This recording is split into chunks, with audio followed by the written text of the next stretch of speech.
So Keyshawn Davis dominated Jermaine Ortiz in a fight where we saw Keyshawn Davis from pretty much the first round go out there and put his hands together beautifully against Jermaine Ortiz. Now, Jermaine Ortiz is a guy who, granted, he's not got any world-class wins on his resume, and the only names you'd really recognise from his resume is his losses to Teofimo Lopez and Lomachenko. But honestly, in both of those fights, he gave good accounts of himself, and he was an able body in there and showed Teofimo some different looks early on. Same with Lomachenko. And it took a while for these guys to break Jermaine Ortiz down and then eventually, go clear and win the victory. And I don't think Jermaine Ortiz had ever been stopped before. But Keyshawn Davis put a beating on him that to the likes of Teofimo and Lomachenko couldn't do. Right? From the first round, Keyshawn basically gave him no respect, went in there, hands up, walked forward, threw big shots. They were crisp, they were beautiful, they were fast.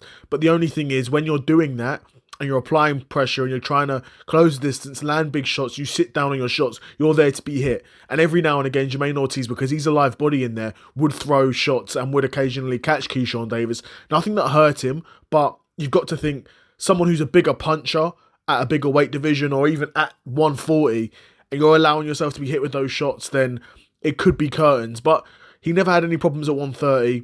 He made his debut at 140, seemingly, again, had no problems here, and goes on to continue to be undefeated, and will no doubt be wanting to make his ways towards a world championship. Of course, Shakur Stevenson is the current world champion at 140, and I did make a video about that where Keyshawn Davis is now #1 ranked for the WBO.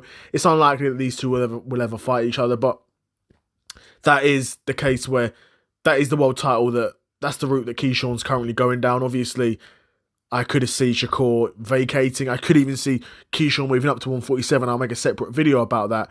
But Keyshawn's debut to 140 was a dominant one. It was an entertaining one. Defensively, it's hard to say he was irresponsible defensively, because ultimately, when you're sitting down on your shots and you're standing there and you're trying to apply pressure, you're going to get caught.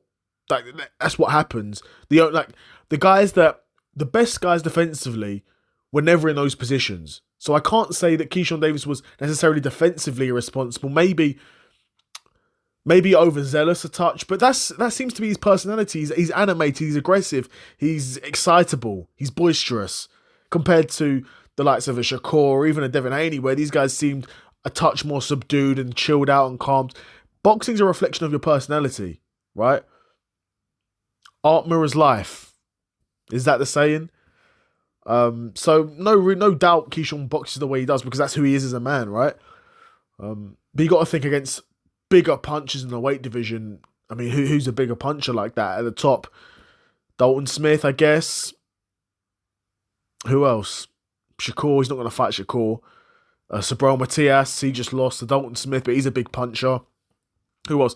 Hitchens isn't a big puncher. So, I mean, again, Keyshawn Davis could fight like this, win world championships at 140 and not even be made to pay for it, because, yeah, he can get caught, but there aren't any big punches in that division. At the top, really.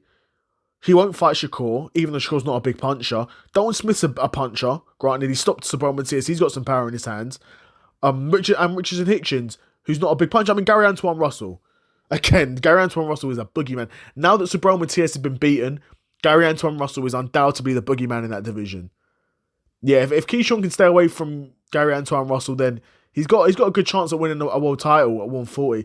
But he has been talking about moving up to 147. No doubt I will make a separate video about that. But let me know what you guys thought of Keyshawn's debut at 140. What did you think of his performance against Jermaine Ortiz? Was you expecting it, or did you expect Jermaine Ortiz to perhaps give a better account of himself and maybe make it a touch more competitive? Let me know what you guys think in the comments below. Another episode of the Seth Solo Side Quest in the bag, and I'm out. Peace.